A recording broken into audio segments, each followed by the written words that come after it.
Good evening. Welcome to Joy of Women. This is your host, Joy Pesquera. O karong gabi una, I'm missing my co-host, Dr. Lucille Mercado, because she called in sick. So, Sil, I'll get well soon. So, tonight, ang guest, I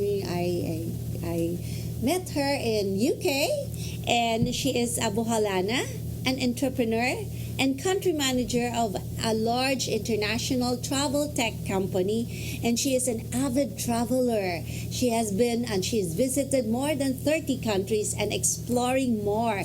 Currently, she's focused on digitalizing the ground transportation industry in the Philippines to make it easier for foreigners, for foreign tourists to travel in the country. So, atong himamato na akong guest for tonight, Angeline Ibarra, or for short, Angie. Ange, may gabi. May gabi. Good evening, Joy. Thank you for guesting me in your show. Yes, and greet your family and friends in Bohol and even your friends in other parts of the world. Yes, hello and good evening sa tanang taga Bohol, and of course sa in the Philippines, and of course all of the other friends in different places around the world, basically. Yeah, as I mentioned earlier, I met Angie in UK, in London. Yes, at we were in that. London, Yeah. And then magpasalamat day ko sa ako ang friend, si Kim Sanchez, the daughter of former barangay captain o Barangay Busay, Kap Yudi Sanchez. Nga, she was so gracious nga she allowed me to stay in her house in London, and that's where I met Angie. And then she was also a guest of kanang housemate of Kim, si Juan. Wilma and Tantan. Yes, si Stan. Stan, yeah. It was Right. very nice Oo. there. Bitaw kay nag-enjoy kami sa mong stay there. But prior to that, kana Ange, like ikaw, as I mentioned earlier, you've been traveling around the world. Yeah. But prior to that, you're in Bohol. Why is that nga? Parang na-uprooted man ka sa Bohol. So basically, when I finished my uni, so wala agad ko nakagawa sa Bohol. As in, I did my high school, university sa Bohol good, and I never left the island. Okay. Never left the island. And then, so I decided to travel to Thailand. Okay. And then I decided to visit for a few, I think about 2 weeks. But before that, I was working already in a travel company, travel agency sa Bohol. Sa Bohol. Yes, at that time. And so after that, I went to Thailand, visited for about 2 weeks, and also was my plan to go around. My cousin was there teaching English. Okay. So it became something that was like an opportunity for me to teach English also. Okay. So I applied for a teaching job, and also actually I went through many things just to get there. After that, I really enjoyed teaching. Okay. Because my background is management, accounting, and business. Okay, so Yes. your course way back in uni. Yes. It's accounting. Yes. Management and accounting. Yes, accounting sad ko. accountant. That's it. But then ba, nag-travel agency ka, Yes. and then nag-teach ka, then back to ka travel. But before sa tana, mayon ta nga sa timong teaching in Bangkok. How was it ba in terms of before in kaning atuwingon kang sa travel industry before? Okay. There in Bohol. In Bohol. Well, sa travel industry in Bohol, I was actually working as accounting sa agency. I was not even doing anything Dealing with mga tourists. tourists, not even not okay. yet. But it sparked my wanderlust, my want of travel, Okay. Okay, we were able to go around places, and so that sparked it. I think that really sparked it, or maybe it started from when I was younger. In high school, I had this auntie who would show us books. When we were kids, naami murag ka ng mga every Saturday, every weekend, naami competition. Naami spelling competition, naami murag with the cousins only. And I remember we have this book, Guinness, like world record of like the biggest country in the world, the biggest, yes, like Guinness the biggest Book of Records, yes, and the driest desert in the world, the biggest animal. I can remember and memorize even until now. Ah, really? Because we did that, and then I think it sparked something. Now there is something bigger outside of Bohol in terms Parang of like at the back of your mind, nga, maybe like I'm gonna visit this. I'm gonna see this. All those things. Yes, all those things. Although like I didn't it widened know. your like imagination. Yes. Yeah. Pero I wouldn't have imagined that I could go to Sahara Desert. I wouldn't imagine that at that time because you know, somebody who's just in Bohol who grew up in the farm. So it's not like I knew I would be able to do those things. So I think it sparked from that, and then getting into after uni working in a travel agency, murag it just like fall into place. Yes. Yeah, but you know what? Before I have like a colleague in the city council. Like he was telling me, some like it's more on like what also we imagine when we were like younger. Like sometimes you know we're kabang you know when you are young, ganahan kay we have more time. Yes. We have more time to Definitely. daydream, Yes, di ba? definitely. And like, he was telling me if like you're daydreaming of things that parang sad na ako, like when I was younger, like I always daydream of traveling. Yeah, so maybe siguro like eventually nga parang akong love of travel, it came from there, and then parang na-actualize na ako. Yeah, so in the same manner what you did. Okay. Yeah, and then when you said ba nga like niabot ka og kuan kanang Bangkok, and then you were teaching English. I was teaching And then, English. how come like you're accounting and then graduate accounting management graduate and then teaching English? Teaching English because it was one of the ways na I can travel and stay. Okay. Yes. But then after a year or two, I really loved teaching. My mom is a teacher, my auntie is a teacher. We have a family of teachers. Okay, so it just came normal. It was naturally for you. So and then I loved it. I loved it. I enjoyed it. I really liked it. I pushed through diploma in teaching. Really? I have a master's in English teaching. I did it because I really loved it. Oh yeah. I really loved it. I studied in Bangkok for my master's just because I really loved it. But pagkahuman na sa master's na ko, and then I shifted. Ni-shift na nung kagayang core ng laing industry. But like, like for people here in our country, right. What is it like working or living in Bangkok? Like iba like before Bangkok used to be like Philippines used to be nga parang kita higher than Bangkok, and in fact ako when I first traveled to Bangkok, 1 peso was 1 baht was equivalent to 80 cents. So it was we like, were higher. Yes, higher pa, and then like you have your peso there, and then when you shop, parang it's like shopping galore. Yeah. Because like mas dako mag-value ang atong money before, but now Bangkok is the money in Bangkok is more valuable than the peso. Right. Yes. So how was it like working there? So pag-abot na ako sa Thailand, actually I was in the south at that time. Wala pa ako sa Bangkok. At that time, it was about mas dako na ang baht. It was like 1 point something na. So it was better. Like 1.25 yes, pesos. 25 or 30. I can't remember now a specific number.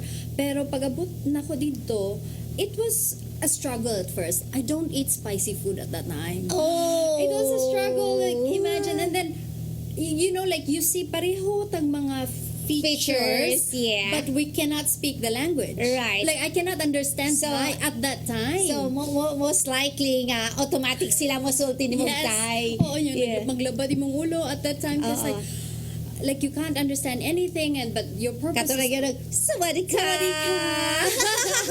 Maulagi. But at that time, like what am I doing? Pero kaya I was in the south at that time, and it was near the beach, and it was really I was like, okay, I'm gonna stay. I liked it. You like the environment. I like the environment. I'm an island person. I really am a nature person. Yeah, Boholana. Boholana, as in Oo. island person, Oo. island girl, I would Oo. say. Pero mao lagi itong, it was difficult at first. Pero Thais are very, very hospitable. They're very friendly. They're similar to Filipinos. Oo, like without the language barrier, it would have been better as well in terms sa first year nako pag-abot dito. But you know, I got to know people. I got to know a family. It was very nice. Mura ko nila giampon actually nga kanang okay. Dirita anita o they taught me Thai. I can speak Thai now because of them. Okay, that's good. Yeah, because you get to, you have to learn it.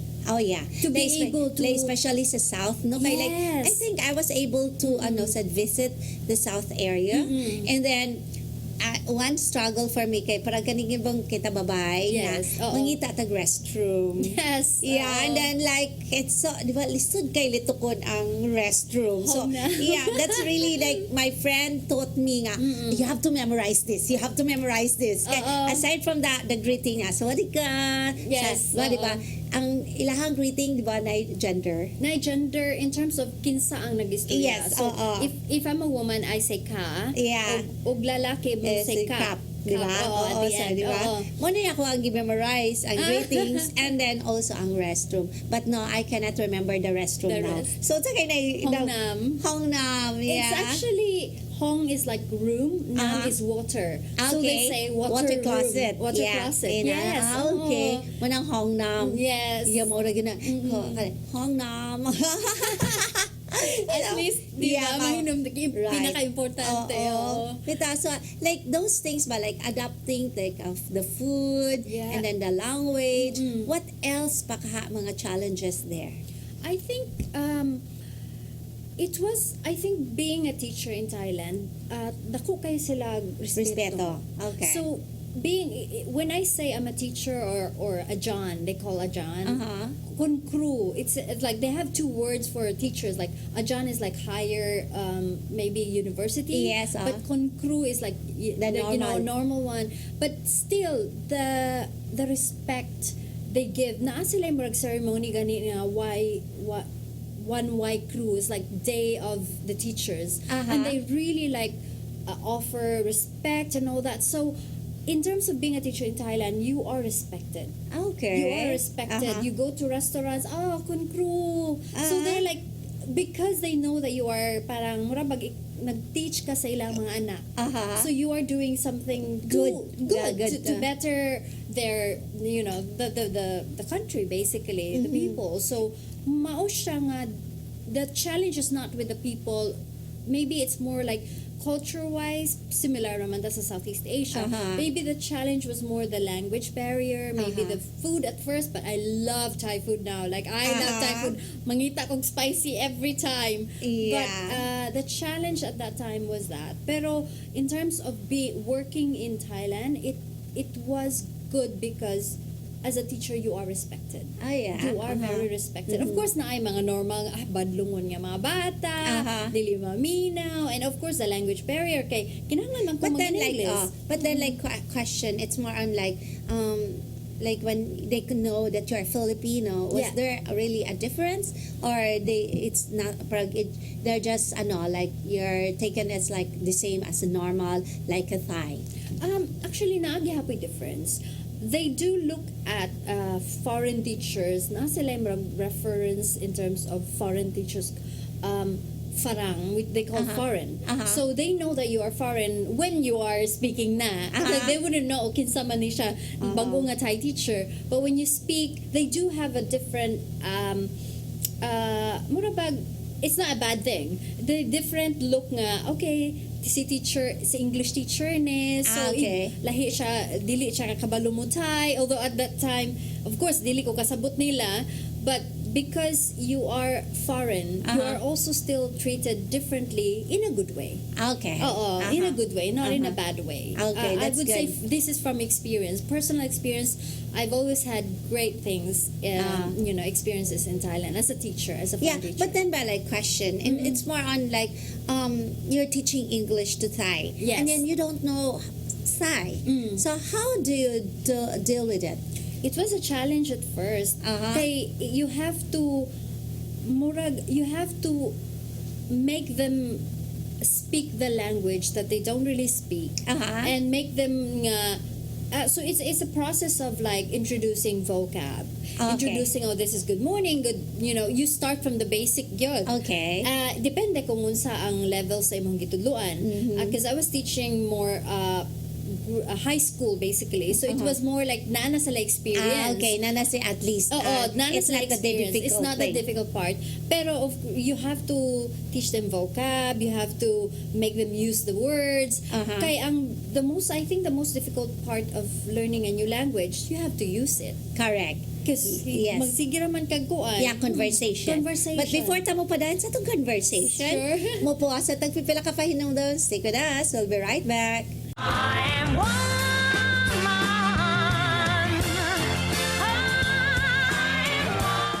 I am woman.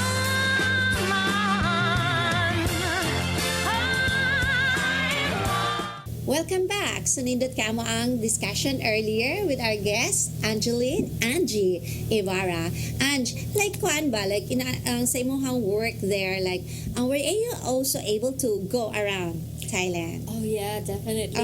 Go around Thailand and Southeast Asia because it's easier and I guess cheaper also to fly out from Bangkok or even Phuket, like major destinations, major tourist destinations. So I think I've been to all Southeast. No, maybe Timor-Leste. I have not been, or Brunei. I've never been to Brunei. But of course, like all the other countries around Thailand, it's easier. It's easier to travel. You, for example, kung Vietnam, Cambodia, Laos, Malaysia is accessible by bus, even by train. Really? So to Malaysia, you can connect. So it was easier. And backpacker ko at that time kasi in the younger days. Oh, yeah, no. Backpacker, sleeping on the bus, on the train. It was that time that all the adventure you did it. Yes, all the But adventures. I have a friend also that like her daughter studied in Chiang Mai. Okay. And then I haven't been to Chiang Mai and I saw like mga photos of Chiang Mai. Is it really that beautiful? It is beautiful. Chiang Mai is in the northern part of Thailand. Yeah. It is beautiful nature-wise. Also, They said it's the summer capital of Thailand. yes, it's colder. Like so, people go there to murag Baguio in terms of like sa ato, colder or cooler okay. climate, but it's bigger area. Okay. So and different kind of not culture, but they have their own artistry. They have their own kind of like twist nila in terms of their language and their food. So na ako sila kaugalingan more regional nga kana food. Oo. Okay. So it's nice in Chiang Mai. I would recommend anyone to visit Chiang Mai also. Okay. So like ang kuan sa gid ay kanang pero nasa gid like fixed para sa ato no nga like na mga Ilocano, Yes. they have their own food. Bicolano, they have also food, mga Bicol Express. And kita sad we have our own food. Yeah, and then the calamay of Yes, Bohol. Yes. Yeah, but so kuan sa day sila dito. Oo. But then in terms of like ease of travel, kuan na gyud kayo. Yes. Very easy. Because I think first Thailand is very touristy. Most of their tourism, most of the I think the income is in the tourism. Okay. Don't quote me on that. Pero because of that, ang ease of travel na connected. One, because they're not a group of islands. It's Okay. just one big land, right? So you can go by train, by bus. It's easier kay connected kayo sila. So even to our surrounding To our countries. So very Okay. connected. So the ease of travel, you can take any types of transportation easily. So that would be like, as you say it, it's like their advantage because of that part. Like in Europe, that it's so easy to go from one country to another because you can just take a train, bus, or even their airplane. Diba? Airplane, airplane too, and it's cheaper because And it's cheaper. Kay daghan man na connectivity sila around that area. Kasi kung Malaysia, Vietnam, Cambodia, Laos. Sumuday na ilang plus factor. Yes, also. Okay. So I would say when it comes to transportation, mas advanced sila because of the number of transportations nga naa sila available. In terms of mga beach resorts. Beach resorts, daghan po sila beach resorts. And sa southern part, Okay. so Phuket is popular. Yeah. Koh Samui, Koh Phangan. So Koh means island for them. Okay. So it's like Koh Phuket. So but you don't say Koh Phuket, so Phuket Island. So, Yeah. So mo na siya. Daghan man po sila mga island beach resorts. Actually, I would say they have many choices. Mas daghan kay sila choices that's why I think tourists also has kind of choices in terms of high end or backpacker or low Okay. end. Mas daghan sila range of choices. So to offer the tourist. Yes. Okay. Oo. But like for like you've been there for how many years? Baka they I stay. would say 6-7 years. Okay, like Yeah. you're living like local. Yes, living like a so local again. how's like living as a local there in Thailand as compared to just being a tourist? I would say it's cheaper. I would say it's cheaper. You know where to go, food wise, and mura lang pud ko. Murag naara po at home basically.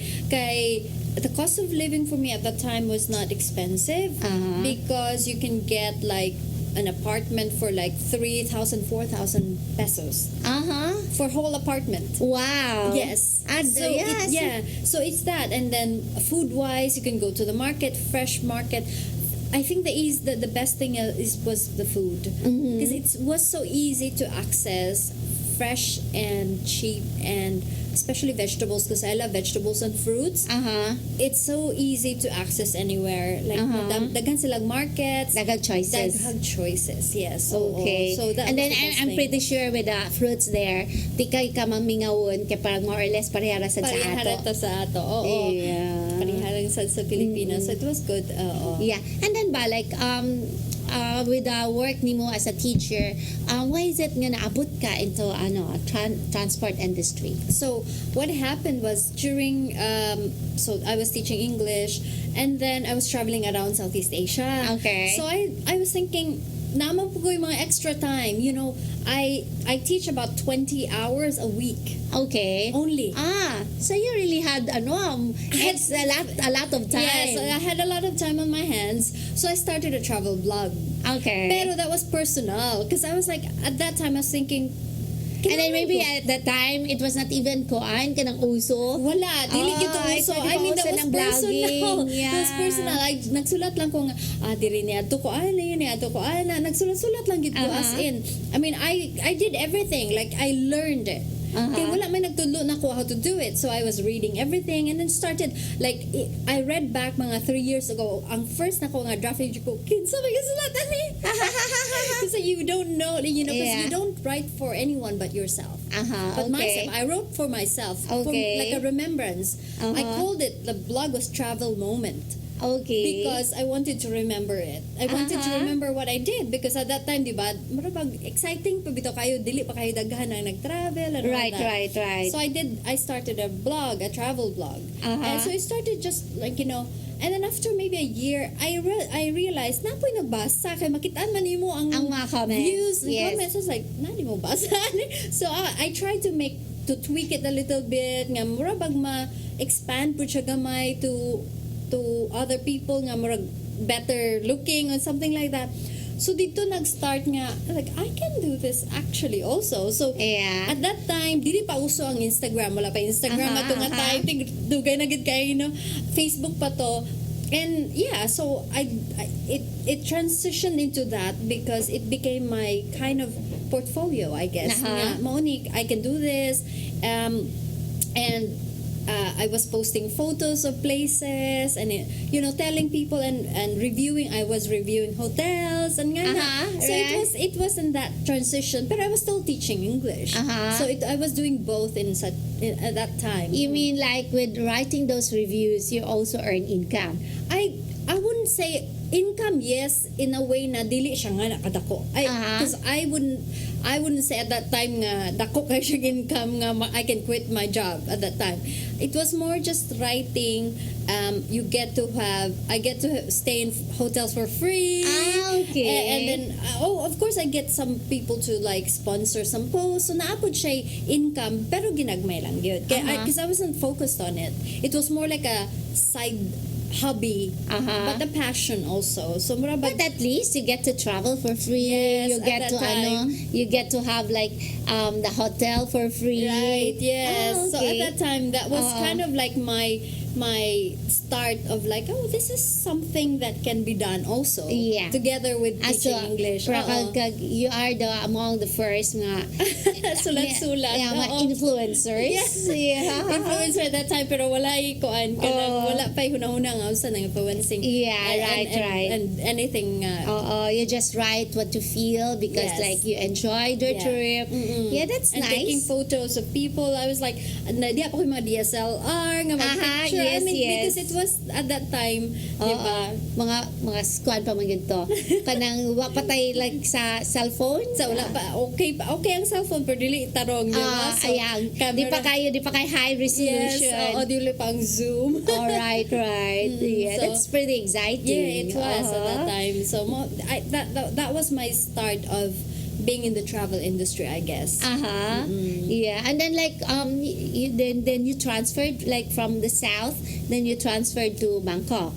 Actually, from that, I did a little bit of teaching in Bangkok. Okay. Pero during that, after a few years na, with teaching and my blog on the side, I also got like a it would be a freelance nga work nga job. Okay. I was working for it's an international travel company before this company now.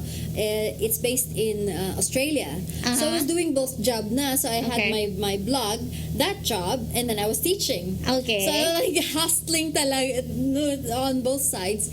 And then at that time, I decided I just finished my master's in English. Okay. And I said, okay, I love teaching. I know I would be able to do this if I want to go back. Then I decided to quit teaching. Okay. I quit teaching, and at that time my sister lived in the UK na. So I said, I'm gonna quit teaching and I'm gonna travel. Okay. So I quit my job, teaching job, and then I went to the UK and traveled in Europe for 6 months. So that's what I did. But I was doing like The blog. the blog and the freelancing on the side. So At least nga, even you're traveling, you're still earning. Yes, because But questions about before yeah, sure. going sa imong the sojourn in in Europe. But like living what you call this? You were a resident considered Yes. a resident in Is it easy ba? Like some of our also mga Filipinos Yeah. the adventurers like you maybe like they want to go travel and then stay and then teach, because I also have friends in Vietnam. Okay. They're also teaching English in universities. Yeah, and then they're residents there. Yes. So is it easy ba to become a resident in Thailand? No, actually no. You have to have a proper visa, proper work permit. Everything needs to be proper to be able to stay, and you have to renew it every year. And so you have to have a proper school or a company that you will work for. So it's your company that petition you to become Yes. like to get the working permit and residency. Yes. Okay. So Russia, they call it work permit and then resident visa or 1-year visa to stay. So your visa, it corresponds to your work permit. Okay. So That's good. kinahanglan mo siya i-renew every year as well. So it's not that easy because daghang process po, documents. At that time, you have to show that of course you can teach English. Dili lang man kay Okay, like graduate ka. graduate ka, then then yes. teach English. So naa siya, murag, at that time, naapoy test, na TOEFL, TOEIC test. Okay. Naapoy siya mga exams and all that. So you really have to go through the exams. yeah, you have to go through exams. But okay, like as we're talking, maybe Right. some would have like an idea. I'm gonna go to Thailand and teach English. Yeah, because sometimes nga kadi ba yung nasa small kung nandita nato mo kuan kana mo literal sa Taglarga without really knowing what to do. So it's really a pace nga you have the proper documentation. Yes, Yeah. it's not advisable at all nga maabot lang kagalit niya wala kay documents and all that, because you will be also you will have problems if you don't have proper documents. Yeah. Kay magunsa man ka, you go there as a tourist, you travel, but then you have to have the proper documents if you want to work. But question, if like if you don't have work, is it really like dito inakuan kana bang naiuban nga pwede ra ko mag-bomb there? Is it kuan ba na like prag difficult ba? I would say na amang good siya option in terms nga magstay ka for, I think na maximum, I'm not sure the current law Yeah, now. It was at that time 1 month lang ka allowed. We are all allowed to Yeah. visa free arrival in Bangkok or Thailand Yeah, for 30 for 30 days. But then you have to exit. Yeah. And then you can come back. I think at that time they even limited to 3 months lang na mag-exit entry ka. At that okay. time I'm not sure what is the law now, pero napoy rasyag ka ng Yeah. just to make sure na wala bitaw kayo nag-exit Basig ka nang nag-illegal work there. Yes, So what that's oo. the way to control. So I'm not sure what they're doing now, but oo, mao na siya. Yes. But before sa tamo pa dayon, and maybe learn more about her travels in Europe, mo pa sa tagpipala ka pahinom. No? Stick with us. I am woman.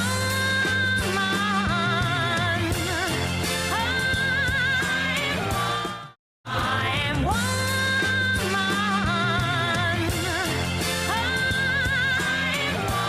Welcome back. I'm pretty sure you're also excited to learn more about 6 months in Europe. Wow! Bitaw parang nakakaya na ko ang more than a month in Europe, pero bagay nun, after my month in Europe, din ko, OMG, nag-travel overload ako. I have to stay home. So it's really like ikaw nga, 6 months ka in Europe. Was it really in one place or you went around? So the good thing about it is I have a sister that lives Yeah. there. So murag na ako'y home base. Okay. The UK was my home base. So I stay with them, even with Stan and Wilma at that time. And then after maybe 2-3 weeks, mulupad ko in other countries Okay. in Europe. Or within, kay available, I mean, it's so, I won't say it's so cheap, but it's cheaper to fly from the UK to, of course, other parts to of other Europe. parts of Europe kaysa magikan ta sa Pilipinas. Correct, diba? Oo. yes. So it was easier for me. That's why it was a good base. And then of course, kung ngayon ako, wala na ko'y kwarta. After 2 weeks, 3 weeks, I can go back home Oh, yeah. to my sister, and I have a home to stay. Yeah. And I can eat proper food. Wow, no, Oo. kayo, ganun siya, sa tapuyo next. Yes. Maog yun ang part nga. Lisod. Oo. So I was lucky enough to have that place. Oo. And the people there, even my sister and Tan and Wilma, they were there at that time. The same house at that time. Na, I mean, they welcomed me openly, and we were able to stay nga nakadugay. But it was more like, I wouldn't say maybe 2 weeks sa ilaha and then 2 weeks outside. So I was Okay. like doing that. Nga, murag uli-uli lang, murag himo silang balay. So like how was your journey to other countries? So did it really like expand your horizon, or maybe like add up to your portfolio for your current job? It was eye-opening. It was exciting. It was everything I imagined it to be. Because for us, it's a dream to travel and see places. Not just Europe, anywhere. For me, it doesn't matter so much kung asa na siya, but it's like the experiences you have there. It's a new country, new culture. I love culture. I love seeing nature and places. So, and I was solo traveling. Okay. So I was doing it. Although I've met some people, you put yourself out there, man. Amigo gid ka. I was staying in hostels, but all the hostels in Europe were like better in terms of like it's good. But you get to know people. You get to meet. I actually met two friends na even until now we're still good friends. Like whenever I go to Europe or somewhere, I try to visit them. And we knew each other at that time. Nga sa hostel lang mi nag-meet. Yeah. So it was that experience nga ga-backpack, nagsakay og bus gihapon because at that time mahal kayong plane for me. At that time nga I was just earning freelance and a little bit of the blog. So kinahanglan gyud ko mag-save. Right. So and it was not luxury travel, pero that's how you get to experience some other things na dili mo experience on the other side. Okay. Backpack and staying in hostels and experiences, walking tours, mga kung unsay libre, and they do offer a lot of like free museums, access. Okay. And so I think that's what I liked in Europe as well. Kay very cultural siya. Such a way, bisag maglakaw lang ka sa city. Dagan na ka makatunan. Dagan na ka makatunan. And then, one tip, join free walking tours in every city in Europe. Libre na siya. And you will learn a lot. So every city, just sign up, search for free walking tours. Okay. You can find it, you can join anytime. Naa sila'y schedule. And you can just give like what? 10 euros. Depende ni mo kung Like mag-tip na lang ka. Yes, mag-tip na lang ka. But they tell you everything about the city. So it's an introduction. That's nice. That's nice. It's also a good thing that maybe we can also implement a free walking tour. Yeah. But like, kita noon, kay we did our tour on your own. Yes. Yeah. It was nice. Yeah, it was nice also, like walking 14,000 steps a day, 17,000 steps a day. So like those months nga you really went around Europe. So for you, which place do you love best? Oh my God, that's a difficult question. The first country I've ever been was Switzerland. Okay. Outside of Southeast Asia. Mura siya kana bitaon kung nigawas ka niya pagabuti mo mao na ang kinalibot-an nga place. So Switzerland in terms of nature is so beautiful. But during that time, dili lang na ko i-appeal ang reason. At that time, I really enjoyed I went to Croatia. Croatia. Dubrovnik. Yes. Dubrovnik and all the coastal is really beautiful. But even Italy, it's so difficult to choose. Yeah, because they have their own characteristics. Yes. Different characteristics, different even the food and everything. So just the experience itself, and it doesn't have to be expensive. Okay, you can eat outside. You can eat. You can buy pastries from bakeries. Right. So it's affordable in such a way nga you don't have to splurge so much if it's your first time to travel. That's nice. Yeah. So what else? Where else have you been aside from Switzerland, Croatia, Italy? Some of my most interesting travels lately has been to Iceland. Iceland is mind blowing. Okay. I mean the country itself, like nature. The Aurora Borealis. It was not expected. Kay during that time we went, it's not even. I don't think it was that time.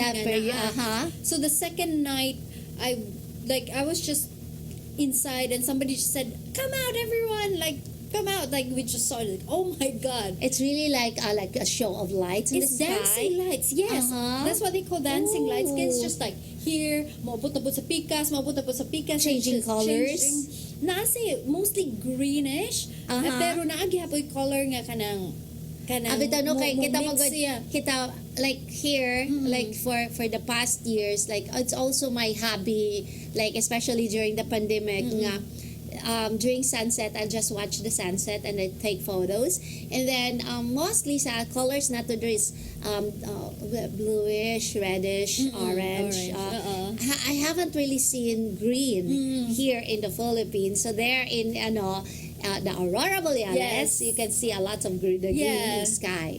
So that's nice. nice. Lights dancing lights. They call dancing lights. Kaya mukalit naman siya balhin po sa pikas. Mo-change siya. Pero depende kung unsa ka baga siya or unsa ka daghan. Pero yeah, it's really interesting and fascinating to watch. Oo. So that was a great experience. Iceland was a great experience. But then, ang question kay, the word itself, Iceland. Is it really cold in Iceland? Actually, they said more than 300 days in a year it rains in Iceland. But during the 10 days nga diha ko dito, it was sunny. Wow. So, and then we were there, what was it? Of April, so it was not that cold, pero tugnaw gyud kayo. I mean, it was not that cold. April to hangan ay adlaw. Tugnaw na ko. So imagine kung gatong mga rainy days. yes, rainy days and winter time. OMG. Tugnaw gyud kuno kayo. So Yeah. When you said gagitugnaw ka, I could say kay imuhang tolerance sa cold it's more than me. Sus, OMG, I have to really double up. yes, I remember we were at like cover up you guys. Definitely need to cover Bitaw. up, double Kay- up. Yeah, when we were in what you call this, in Amsterdam, yeah. I was like wearing jacket and she was wearing sleeveless. Okay, it was fun. It was fun. Bitaw kay taas na jud kong tolerance. Yeah. Because parang ako, I really don't drink liquor much. But I think we need like when we were and we were waiting for like in there in Europe. Dugay kay mag sunset. Yes. Like 9, 10 o'clock and then like because naman may gustong bisitahon. They like ato Di sis na ko anywhere. Oo. Like we were waiting. I think we need something like we have to to warm up our bodies. Yes.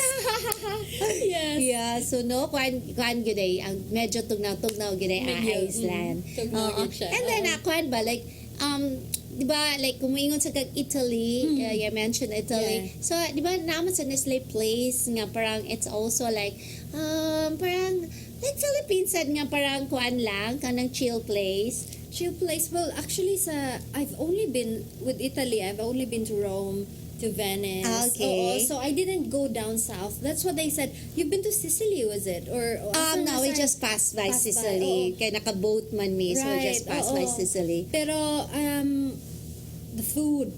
Oh Uh-huh. my God, amazing food. And then like the authentic pizza. Yes, pizza, Pasta. Did pasta making class in Rome. Right. Really fun. So I think I want to explore more of Italy for sure. Kay Diba, we plan to go to Milan and then Yes. to Tuscany. Yes. You know what? Like I was already imagining that I'm gonna be in a chateau with you, Yes. and then we'll just I'm gonna buy some paper and then do my sketching. Yes. Maybe we can do that in the Next future. year. Yes, in the future. Next year. Yeah. So there are so many things that we can really do, like in traveling, and then we just have like an open mind. Yes, Yes, definitely. Be open-minded. Be open to adventure. Okay. Open to adventure because even if pareha lang siya, but it will be different. You know, Yeah. like there's differences in many places nga makita nato, diba? Yeah. And you can learn. We can learn many Yes. things. And then like with your travels there, and then how is it help you with your current work now with like transportation industry? Okay. I transitioned basically from the freelancing kay katong company is also with about travel. And so from Europe I came back to Thailand. I went Okay. back to Bangkok. Uh-huh. And I saw this advert. I think a friend of mine told me nangita sila og somebody who actually is from the Philippines, who can speak Thai, who travels around or something like that, and So do you fit the team? check. Okay. So the operation, like to look after the operations of the Philippines sa ilahang side, business. sa business. So I applied. At that time, they said, they wanted me, the first interview, they said, okay, we want you, but we want you to be in Bangkok office. And I said, hala, nara ba ko'y ticket pauli sa Pilipinas. Kaya at that time, mo pa gikan ko Europe. So, muli ko sa Pilipinas because I said, I want to visit and stay with my parents at that time. Okay. I said like, na ako yung ticket in October. So, that time, the company said, no, kinahanglan ka mo stay sa Bangkok office. So, I said no to the job. So, I said, akong plano is muli sa Pilipinas to take care of my parents for a short time. For a short while. Kaya wala man ko bitaw nakauli for a while. And so, that I think 2 days after, they called me back. And they said, okay, paulion ka na mag-Pilipinas. You can go back to the Philippines for 6 months. 6 months ang contract at that time na remote work. Okay. So, I can go to the Philippines, look, tanawon kung kumusta ang business and all that, and then go back to Bangkok. Okay. So I said, that's perfect. Okay na. Okay, kuan, sige, so ni-sign up ko. Okay, fine. Okay, so let's start the job. That was October 2019. Okay. So, October, November, December, January, February, March. Yeah. 2020. And we all know what happened in 2020. So, nag-remote gyapon ka. Nag-remote yapon ko. So, because March 2020, di na ko kabalik Sa Bangkok. Bangkok. And so, I was worried at that time kaya ako sa Pilipinas. I thought, transportation, travel industry, everything stopped. Yeah, nga ma-stop. Everything stopped at that time. So, nahadlo ko nga, alam mo, wadan kong trabaho. Napagyo ko sa Pilipinas nga, dugay na kung wala ba yung trabaho. And then, of course, maybe I can find a freelance. It doesn't matter. Pero at that time, I was worried. Yeah. Kaya you're used to your job in Yes, in Thailand. In Thailand. Yeah. So at that time, but then they decided, my company, which is amazing, they just decided, sige Angie, if you cannot come back to Bangkok, we will sign you as a remote worker so you can work anywhere. Oh, that's good. That's Yeah. good. At least And then like you mentioned like when I introduced you about digitalization. Yes. What do you mean by that? So in Southeast Asia and many countries, especially in the Philippines, it's so difficult to travel for foreigners because Okay. they don't know kung asa sila mo adto, Yeah. unsay sakyan. Even ako, maglibog pa ko asa ang terminal sa bus sa Manila. Oh, yeah. So Right. those things that imagine if you are a foreigner, a foreign tourist, first time in the Philippines, you want to go around the Philippines pero wala ka kabalo. And of course in Europe and many countries, Yeah, it's so easy to travel it's so easy to that travel way. because everything's online. Correct. Yes. yeah. But before we continue mo po sa tagpipila ka pa hinumdum, stay with us. I am woman.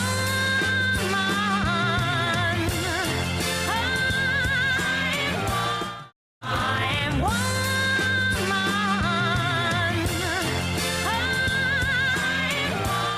Welcome back. So karon we'll ko ato with our guest na si Angie Ibarra. So before sa kumupadayon, ako sa ding pasalamatan atong technical team, atong TOC operators, Inday Lopez, Anton Dadabisi, ug si Lorenzo Gumalo, and then atong switcher Brian Incorporado, cameraman Nilo Cabarles, editor John Lopez, floor director Jenny Vidad, makeup artist Ferdy Katubay ug ang amo ang set designer Ferdy na noon, Neil Ochege.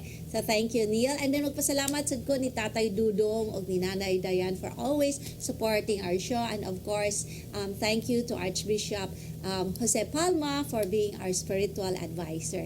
And then magpadayon to with our Coca-Bildo with Angie Ibarra. Kay like kanigid ang ato ang in terms of transportation. Kay makatabang yun ni mo ingon ka. You're right, Angie. Kay isa good for foreigners, it's really an ease of transportation.